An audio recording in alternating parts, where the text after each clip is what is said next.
अस्सलाम beautiful people, कैसे हैं आप सब लोग। मेरी दुआ है कि अल्लाह ताला आप सबको अपने अपने घरों में ठीक ठाक खुशाबाद रखे और मैं भी अल्हम्दुलिल्लाह बिल्कुल ठीक ठाक हूँ और अल्लाह ताला हम सब की तमाम जायज़ हाजात पूरी फरमाएँ, आमीन। आज की ये वाली वीडियो आप लोगों के लिए बहुत यूज़फुल होने वाली है। इसमें मैं आप लोगों के साथ इन्फॉर्मेशन एक बड़ी इम्पोर्टेंट शेयर करूँगी। अगर तो आप जर्मनी में हैं और आपके छोटे बच्चे हैं या आपके बच्चे पहली और दूसरी क्लास में हैं या फिर नेक्स्ट ईयर आपके बच्चे स्कूल स्टार्ट कर रहे हैं, तो उस चीज़ से रिलेटेड है। तो वीडियो को आपने लास्ट तक देखना है और उसके लिए आपको थोड़ा सा इंतज़ार करना पड़ेगा। अभी मैं आपको बता दूं कि मैं यहाँ पे क्या करूँ। यहाँ पे सुबह का टाइम है, बहुत सुबह का टाइम। कपड़े जो हैं ये मैंने स्टैंड पे डाले हुए थे और रात को मुझे बाहर से कपड़े उतारना भूल गया, मुझे याद ही नहीं रहा कि मैंने कपड़े ड्राई होने के लिए डाले हुए हैं। तो शुक्र है अल्लाह ताला का बारिश नहीं आई थी। और वैसे भी आजकल अगर बारिश हो रही है तो वो बस ऐसे कि रिम झिम सी लगी हुई है। बहुत ज़्यादा शदीद बारिश हो तो फिर होता है कि अगर बालकनी में कपड़े हैं और वो उतारना भूल गई हूँ तो वो फिर गीले होने का चांसेस जो है ना वो होते हैं, वरना नहीं गीले होते। यहाँ पे मैं बच्चों को जगाया और तो मैंने देखा कि बाहर कपड़े पड़े हैं, तो मैंने कपड़े निकाले। सबसे पहले स्टैंड से मैंने कपड़े उतारे और यहाँ पे मैं कपड़ों को प्रेस कर रही हूँ। और बच्चों ने जो स्कूल पहन के जाना था तो वो मैंने उन्हें उनकी सॉक्स कपड़े तो यहीं से उनको मैंने दे दिया कि आप लोग तो ये वाले पहन के, तो आपका तो एटलीस्ट काम ख़त्म होना और मैं तब तक ये बैठ के प्रेस कर लूँ। ये भी बड़ा मुश्किल काम है, मुश्किल तरीन काम है मुझे लगता है, या मुझे नहीं पता आप लोगों को में से भी किसी को लगता है। तो प्रेस जो है वो मैं बच्चों के कपड़े नहीं करती। हाँ, अगर कहीं पे जाना हो तो फिर कर लेती हूँ, लेकिन नॉर्मली जो बच्चे कपड़े पहनते हैं बच्चों ने डेली चेंज करने होते हैं और कभी कभार तो ऐसा होता है कि दिन में वो दो भी चेंज कर लेते हैं, दो दफ़ा भी। तो फिर बच्चों के कपड़े जो हैं वो मैं नहीं प्रेस करती। यहाँ पे मैंने फ्रूट काटा था। मेरी कोशिश होती है कि घर से ये एटलीस्ट थोड़ा बहुत खा के जाएँ।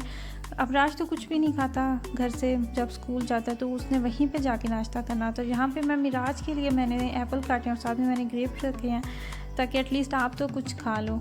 तो लेकिन वही बात के बच्चों की मर्ज़ी पे डिपेंड करता है। तो फिर मैं क्या करती हूँ कि उनके जो टिफ़िन में तैयार करती हूँ तो वहाँ पे मैं ना अपनी मर्ज़ी के मुताबिक उनका जो ब्रेकफास्ट है वो रख देती हूँ, तो वो एटलीस्ट कुछ ना कुछ जो है वो खा ही लेते हैं। बच्चों को जब मैं उनके स्कूल छोड़ के आती हूँ तो वापस मैं सबसे पहले मैंने नाश्ता करना होता है और उसके बाद अगर मुझे खाना बनाना है, सालन बनाना है या कुछ भी मैंने बनाना हो तो वो फिर मैं उसी टाइम ही काम ख़त्म कर लेती हूँ, क्योंकि फिर 12 बजे फिर बच्चों की वापसी का टाइम हो जाता है। तो वो फिर आपको पता है कि बच्चों को स्कूल छोड़ना भी खुद, लेना भी खुद, तो ये भी बहुत बड़ी ज़िम्मेदारी होती है।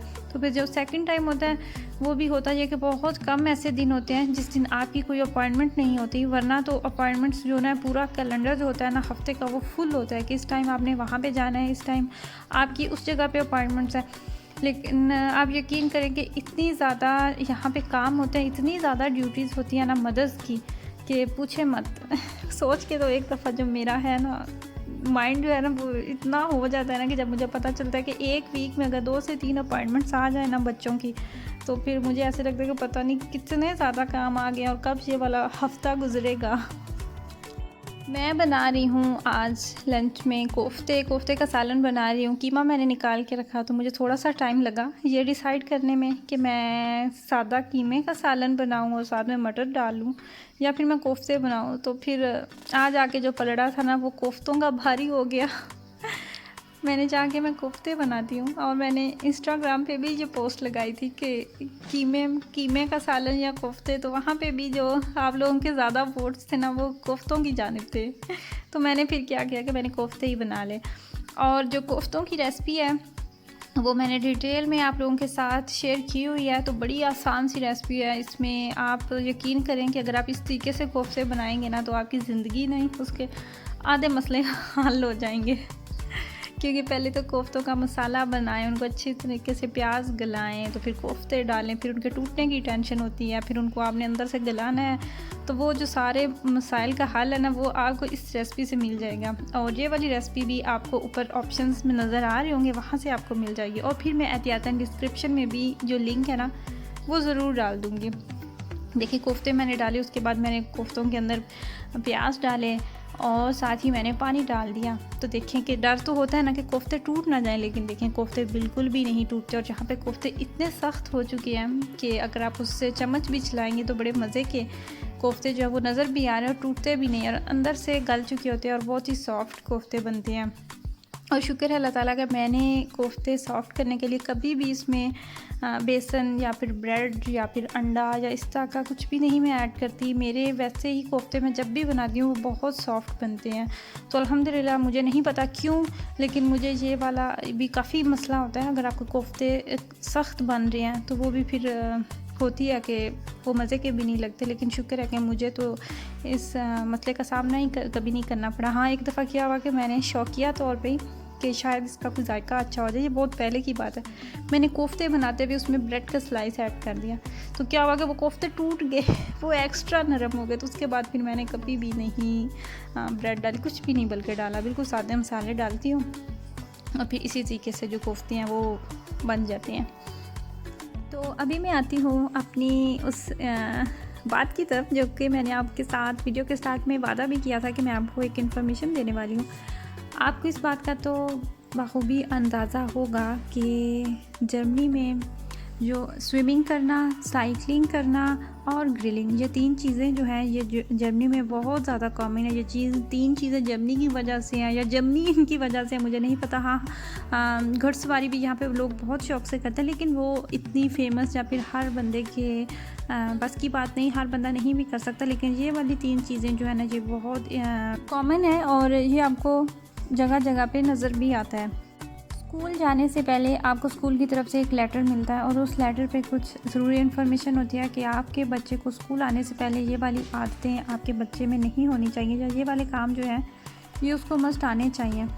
और उनमें से एक होता है कि बच्चे को साइकिलिंग आती होनी चाहिए और दूसरा होता है कि बच्चे को स्विमिंग आनी चाहिए। आप कोशिश करें कि अगर आप ख़ुद से बच्चे को साइकिलिंग करना भी सिखा दें और स्विमिंग भी सिखा दें। साइकिलिंग जो है वो तो इतना मुश्किल नहीं है, वो तो आप बच्चे को घर में ख़ुद से सिखा सकते हैं।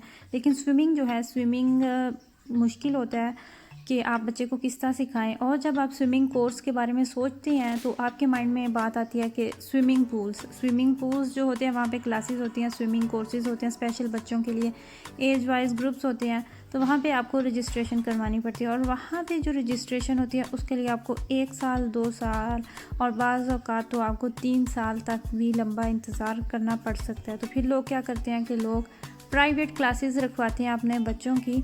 जो लोग स्विमिंग टीचर्स हैं जो बच्चों को सिखाते हैं, तो वो प्राइवेट भी बच्चों को स्विमिंग करवा रहे होते हैं और वो काफ़ी एक्सपेंसिव हो जाती है। तो वो भी वही बात कि हर बंदा अफोर्ड नहीं कर सकता। तो उसके लिए मैं आपको बहुत अच्छी इन्फो देने वाली हूँ। हो सकता है बहुत से लोगों को पता हो और ये भी हो सकता है कि काफ़ी लोगों को इस बात का नहीं भी पता हो। जो आपके नज़दीक लैंग्वेज स्कूल है, स्प्राखशूले है, जिधर हम जर्मन लैंग्वेज सीखते हैं स्टार्ट में, तो वहाँ पे स्कूल की तरफ से काफ़ी ज़्यादा कोर्सेज़ होते हैं, स्विमिंग कोर्सेज़ होते हैं बच्चों के लिए, लेडीज़ के लिए। और वहाँ पे जो लेडीज़ के लिए स्विमिंग कोर्सेज़ होते हैं वो आपकी जो इंस्ट्रक्टर होती है वो भी एक लेडी ही होती है, वो औरत ही होती है जो आपको तैराकी सिखा रही होती है। अगर आप कंफर्टेबल नहीं है कि आपको कोई मेल टीचर सिखाए या फिर आप स्विमिंग का शौक़ रखते हैं। मैंने जब अपना लैंग्वेज कोर्स पास किया था, तो जब आप पहली दफ़ा ही आप पास हो जाते हैं, आपके अच्छे मार्क्स आते हैं, तो आपको स्कूल की तरफ से गुड शाइन यानी कि एक गिफ्ट ही आप कह लें कि वो आपको मिलता है। और उससे क्या होता है कि जो स्कूल की तरफ से कोर्सेज़ होते हैं, साइकिलिंग का भी होता है, जिम्नास्टिक होता है और स्विमिंग होता है और कुकिंग कोर्सेज़, काफ़ी ज़्यादा उनके कोर्सेज़ होते हैं। तो वहाँ पे जो प्राइस होती है वो आपको हाफ़ पे करना पड़ती है और अगर आपको पूरी भी पे करना पड़े तो वो प्राइस ज़्यादा नहीं होती। तो वहाँ पे बच्चों के लिए जो स्विमिंग कोर्सेज़ होते हैं वो अगर आप रजिस्ट्रेशन करवाते हैं तो आपको ज़्यादा से ज़्यादा 2 से 3 मंथ का जो है वो इंतज़ार करना पड़ता है। इससे लंबा आपको इंतज़ार नहीं करना पड़ता। और वहाँ पे एक ग्रुप में ज़्यादा से ज़्यादा 10 से 11 बच्चे जो हैं उनकी इजाज़त होती है और बच्चे जो होते हैं वो होते भी कम है, ज़्यादा बच्चे नहीं होते और प्राइस भी कम होती है। तो बच्चे वहाँ पे बड़े अच्छे तरीके से आप बच्चे की रजिस्ट्रेशन करवा दें तो बच्चे जो हैं वो स्विमिंग वहाँ पर लर्न कर जाते हैं। एवरी वीक एक दिन मुकर्रर होता है, उस दिन को आपने बच्चे को वहाँ पे लेके जाना है और एज के हिसाब से ग्रुप होता है। बाकी जो बच्चे होते हैं वो भी उसी एज के होते हैं और मोस्टली जो होती हैं फ़ीमेल टीचर्स ही होती हैं। वहाँ पे भी 10 से 11 क्लासेस होती हैं स्विमिंग की। मैंने जब कोर्स किया था स्विमिंग का तो मैंने अल्हम्दुलिल्लाह 3री क्लास में ही मैंने पिक कर लिया था, मैंने सीख ली थी स्विमिंग। तो बच्चों को थोड़ा सा टाइम लगता है और डिपेंड करता है कि आप अपने बच्चों को कितना अर्सा पानी में लेके भी जा रहे हैं, तो इस चीज़ पे भी डिपेंड करता है। जितना टाइम आपके बच्चे की क्लास होती है आपको इजाज़त होती है कि आप साथ बैठ के आप अपने बच्चे को देख भी रहे होते हैं और अभी तो खैर कोरोना की वजह से हमें उन्होंने कहा कि आप बाहर इंतज़ार करें, अभी इजाज़त नहीं है पेरेंट्स की। तो हम जिस तरफ लेके गए थे बच्चों को, वहाँ पे एक बड़ा खूबसूरत था, जो भी आपने वीडियो के स्टार्ट में भी देखा कि बहुत प्यारा सा व्यू था। तो हमने वहाँ पे बैठ के इंतज़ार कर लिया और पता भी नहीं चला कि इतनी जल्दी टाइम जो है वो गुजर गया था। तो इस दफ़ा हमने क्या किया कि हमने दोनों बच्चों का जो कोर्स है वो हमने एक साथ ही रखवा दिया। हालांकि एज में थोड़ा सा डिफरेंट है, लेकिन वो बच्चा अगर हाइट में अच्छा है तो वो भी फिर इतना इशू जो है वो नहीं बनाते।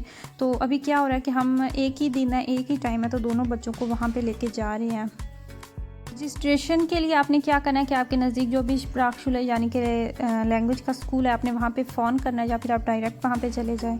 तो वहाँ पे जाके आप बात कर लेते हैं। और अगर आपको ज़बान नहीं आती डॉयच तो भी आप बिल्कुल भी परेशान हो, वहाँ पे जो बैठे होते हैं वो इतने अच्छे तरीके से आपसे बात करते हैं, चाहे आपको सिर्फ 2 लफ्ज़ ही क्यों ना आते हों, तो भी वो आपकी सारी बात समझ जाते हैं। बेशक आपको इंग्लिश आती है तो वहाँ पे आप रजिस्ट्रेशन करवा सकते हैं, तो आपको ज़्यादा लंबा जो है वो इंतज़ार भी नहीं करना पड़ता। तो आई होप कि आपको मेरी ये वाली वीडियो पसंद आई होगी। मेरे पास जो जो बातें मेरे माइंड में आई, जितनी इन्फो थी, वो मैंने आप लोगों के साथ शेयर कर दी। अब फ़ायदा उठाना इस चीज़ से वो आपका काम है। अपनी फैमिली का बहुत ज़्यादा ख्याल रखिएगा। अगर वीडियो पसंद आई है तो लाइक करें और कमेंट सेक्शन में अपनी राय ज़रूर लिखें, और अपनी फैमिली के साथ भी मेरी वीडियो जो है ये ज़रूर शेयर कीजिएगा। तो दुआ में याद रखिएगा। नेक्स्ट वीडियो तक के लिए अल्लाह हाफिज़।